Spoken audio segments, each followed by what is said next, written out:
Eugene, in the heart of where Nike was born. I was the target consumer. I loved those athletes. I went to all of Steve Prefontaine's meets. Bill Barman was a legend. They had me hook, line, sinker. Been skateboarding for 28, 29 years, I think, and then been in the industry 15 to 17. So just skateboarding my whole life. When I went to art school, I went for something very different, and I kind of made the switch because I wanted to be a part of the community and culture. Started with Nike in finance, and I'm clearly not the target consumer, but it's a great group to work with. If you pursue your passion and you do a great job, opportunities arise, and that's kind of been the story I think I've been able to enjoy here at Nike over the years.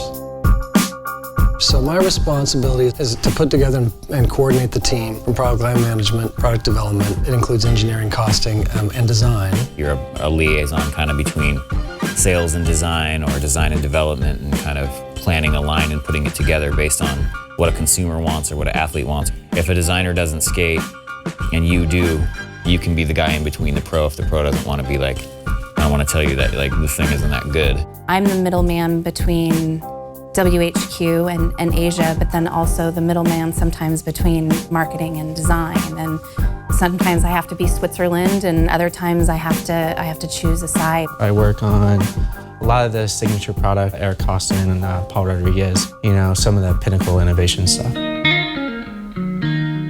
It usually starts with us going out in the market.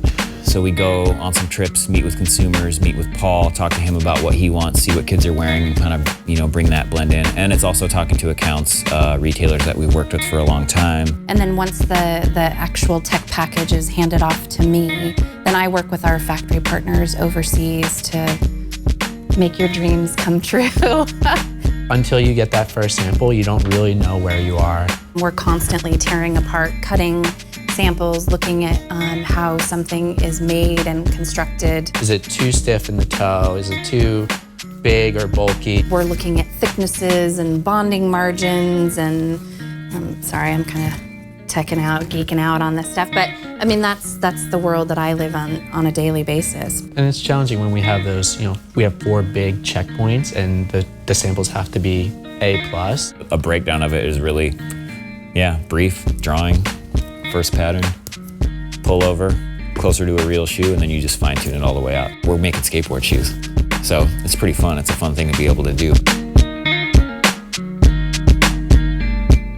There's a creative tension, I think, at times, but we have to work together to a kind of a common vision of what we want to accomplish. If the 3 of us are a triad, it's like one point kind of elevates a little bit, but it's still all of us involved. It might be something that I'm not thinking about because I'm just like worried about the face of the kid behind the counter that's selling it to the skate kid that's 16. He might be worried about the way the stitch connects on the inside in one spot that might rub your foot wrong in the one possible little way that it's gonna hurt you. So I think as we come together on all those things and make it the best possible end product for the consumer out there, that's what's most important to us, and it's nice to have a crew that I think all feel so strongly about it. When we're at our best, we mine great consumer insight in whatever sport we're in, whether it's global football, basketball, running, soccer, skateboarding, whatever that is, mining great consumer insights, athlete insights, and creating product to help them be better and look great while they're doing it. That's what it all comes down to. I mean, if we ever have a question that really comes up, that's when we always go back to the consumer and be like, well, what's gonna be right for them? It really starts and ends with that, I think, because we're briefing it for somebody at the beginning, and at the end when it comes out and you see it on a kid's foot, that's the best part of the whole thing. If you're helping a kid out and be able to skate better, skate a little bit longer, a little bit safer, I mean, I think then we're doing what we're supposed to do. Every designer, every PLM, every person that you work with pushes you in different ways, and you're constantly learning. Technologies change. Never be afraid to change, never be afraid to learn, and never be afraid to make mistakes. I think Nike, at the end of the day was started kind of by athletes for athletes, and I think being authentic, being real, it sounds like a cliche, but it's real. The voice of the athlete is what drives us and what moves us. It's part of our mission, I think, to deliver innovation and inspiration to every athlete, and if you have a body, you're an athlete. We try stuff all the time. Some of them worked, some of them didn't. Some of them kind of worked but made a weird noise. Some of them kind of worked but looked a little weird. And, that's kind of what skateboarding has always been.